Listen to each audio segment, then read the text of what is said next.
എറണാകുളം കുട്ടമ്പുഴയിലേക്കാണ്. അവിടെ കാട്ടാനശല്യം രൂക്ഷമായ ഒരു മേഖലയാണ്. കർഷകരും റബ്ബർ ടാപ്പിംഗ് തൊഴിലാളികളും കടുത്ത പ്രതിസന്ധിയിലാണ്. കഴിഞ്ഞ മാസം 11-ന് കാട്ടാനക്കൂട്ടത്തിന്റെ ആക്രമണത്തിൽ റബ്ബർ ടാപ്പിംഗ് തൊഴിലാളിയായ ബെന്നിക്ക് ഗുരുതരമായി പരിക്കേറ്റു. കൈക്ക് പരിക്കേറ്റ ബെന്നി ജീവിതം മുന്നോട്ട് കൊണ്ടുപോകാൻ ബുദ്ധിമുട്ടുകയാണ്. കാട്ടാന ആക്രമണത്തിന് കൃത്യമായി പരിഹാരം കണ്ടില്ലെങ്കിൽ അപകടം തുടരുമെന്നാണ് നാട്ടുകാർ പറയുന്നത്. പരിക്കേറ്റ ബെന്നിക്കൊപ്പം വിഷ്ണു സുരേഷുണ്ട്. വിഷ്ണുവും, കാട്ടാനക്കൂട്ടത്തിന്റെ ആക്രമണം പതിവായി ഉണ്ടാകുന്ന ഒരു മേഖല, ഭീതി നിലനിൽക്കുന്ന ഒരു മേഖലയാണ്. എന്താണ് അവർക്ക് പറയാനുള്ളത്? ഒപ്പം ബെന്നിക്കും പറയാനുള്ളത് വിഷ്ണു? എറണാകുളത്തെ മലയോര മേഖല, പ്രത്യേകിച്ച് ഈ ഉൾനാട് മേഖലകളിലാണ് ഏറ്റവും കൂടുതൽ കാട്ടാനാക്രമണം ഉണ്ടാകുന്നത്. മലയാറ്റൂർ, അതോടൊപ്പം കുട്ടമ്പുഴ പ്രദേശങ്ങളിൽ.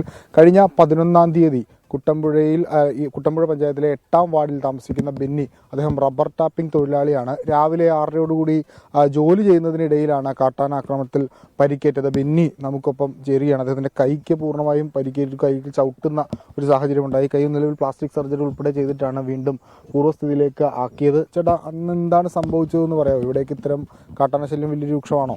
കാട്ടാനശല്യം അതിരൂക്ഷമാണ്. അന്ന് കാട്ടാനകൾ പോയി എന്ന് ഓർത്തായിരുന്നു. അപ്പോൾ നേരം വെളുത്ത് 6:45 ആന വരുമെന്ന് പ്രതീക്ഷിച്ചില്ലല്ലോ. ഞാൻ ടാപ്പ് ചെയ്ത് ജോലി ചെയ്തിരിക്കുന്നു. അപ്രതീക്ഷിതമായിട്ട് തിരിഞ്ഞു നോക്കിയപ്പോൾ ആനകൾ എന്നെ വളഞ്ഞു. കുഞ്ഞുങ്ങളും 3-4 കുഞ്ഞുങ്ങളും കൊമ്പനാനും പിടിയാനും എല്ലാം ഉണ്ടായിരുന്നു അവിടെ. ഞാൻ എന്നിട്ട് പതുക്കെ ആനയുടെ നേരം നോക്കിയിട്ട് 5-6 അടി വെച്ചു. അപ്പോൾ കൊമ്പനാന ഇടയാൻ തുടങ്ങിയപ്പോൾ ഓടി അവിടെ വീണു, ബോധം കിട്ടു. ആന എൻ്റെ മുകളിൽ കൂടെ കടന്നു പോയതാണ്. ഇനി ഭാഗ്യം കൊണ്ടെന്ന് പറഞ്ഞാൽ വളരെ ഭാഗ്യം കൊണ്ടാണ് രക്ഷപ്പെട്ടത്. അല്ലെങ്കിൽ ചങ്ങത്തെ മെത്ത ചവിട്ടിയെങ്കിൽ ഞാൻ മരിച്ചുപോയി. ഇനിയിപ്പം ടാപ്പിങ് ജോലി നടക്കില്ല. പിള്ളേർ പഠിക്കുന്നു. ഒരാൾ നഴ്സിംഗ് പഠിക്കുന്നു, ഒരാൾ ഡിഗ്രി പഠിക്കുന്നു. വൈഫിനാണെങ്കിൽ അസുഖമാണ്, തൈറോയ്ഡ് ഇല്ലാത്തതിൻ്റെ അസുഖങ്ങളും പ്രശ്നങ്ങളാണ്. എല്ലാ മാസം മരുന്ന് മേടിക്കണം. ഇനിയിപ്പോൾ എനിക്ക് ജീവിക്കാൻ എന്ന് പറഞ്ഞാൽ വേറെ വരുമാനമൊന്നുമില്ല. അതുകൊണ്ട് എന്നെ സഹായിക്കാൻ സർക്കാർ മാക്സിമം സഹായിക്കണം എന്നാണ് എനിക്ക് പറയാനുള്ളത്. ഇവിടെ റബ്ബർ ടാപ്പിംഗ് തൊഴിലാളികൾ ഏറ്റവും കൂടുതൽ നേരിടുന്ന പ്രതിസന്ധി കാട്ടാനശല്യമാണ്.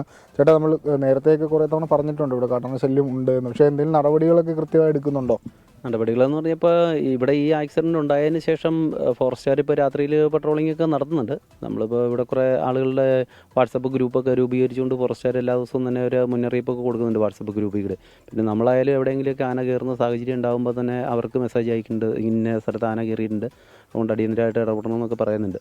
അപ്പോൾ അവരത് വണ്ടിയായിട്ട് വന്ന് രാത്രി തന്നെ അപ്പോൾ പട്രോളിങ് നടത്തുന്നു. ആ ഇടപെടുന്ന സ്ഥലങ്ങളിൽ ഇന്നടുത്ത് ആനയുണ്ടായിരുന്നു, അവരെ അത് കടത്തി തുരത്തി വിട്ടിട്ടുണ്ടെന്നൊക്കെ ഇങ്ങനെ പറയുന്നുണ്ട്. ഇവിടെ തുടരെ ഇങ്ങനെ ആനയുടെ ആക്രമണങ്ങൾ കൂടിക്കൊണ്ടിരിക്കുക. ഇന്നിപ്പോൾ വെള്ളാരംകുത്ത് എന്ന് പറയുന്ന സ്ഥലത്ത്, ഇവിടെ തൊട്ടടുത്ത് തന്നെ വെള്ളാരംകുത്ത് എന്ന് പറയുന്ന സ്ഥലത്ത് ഒരു ശാന്തമ്മ പാട്ടി എന്ന് പറയുന്ന ആളുടെ വീട് ആന തകർത്ത ഒരു സംഭവം കൂടെ ഇന്നത്തെ ദിവസം തന്നെ ഉണ്ടായിട്ടുണ്ട്.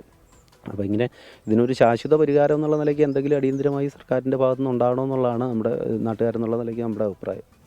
ബെന്നിയുടെ ഏറ്റവും പ്രധാനപ്പെട്ട വരുമാന മാർഗ്ഗം എന്ന് പറയുന്നത് റബ്ബർ ടാപ്പിംഗ് ആണ്. പക്ഷേ ഇനി ഈ കൈ ഉപയോഗിച്ച് അത് ചെയ്യാനാകുമോ എന്നുള്ളത് വലിയ ആശങ്കയാണ്, പ്രതിസന്ധിയാണ്. ഒപ്പം ഈ സർക്കാരിൻ്റെ ഭാഗത്ത് നിന്ന് എന്തെങ്കിലും സഹായം ഈ കുടുംബത്തിന് അനിവാര്യമാണ്. കുട്ടികളുടെ പഠിപ്പ് ഉൾപ്പെടെയുള്ള കാര്യം വലിയ പ്രതിസന്ധിയാണ്. അതോടൊപ്പം ഈ കാട്ടാന ശല്യത്തിന് ശാശ്വതമായൊരു പരിഹാരം കുട്ടമ്പുഴ പഞ്ചായത്ത് കേന്ദ്രീകരിച്ച് വേണമെന്നൊരാവശ്യമാണ് ശക്തമായി ഉയരുന്നത്.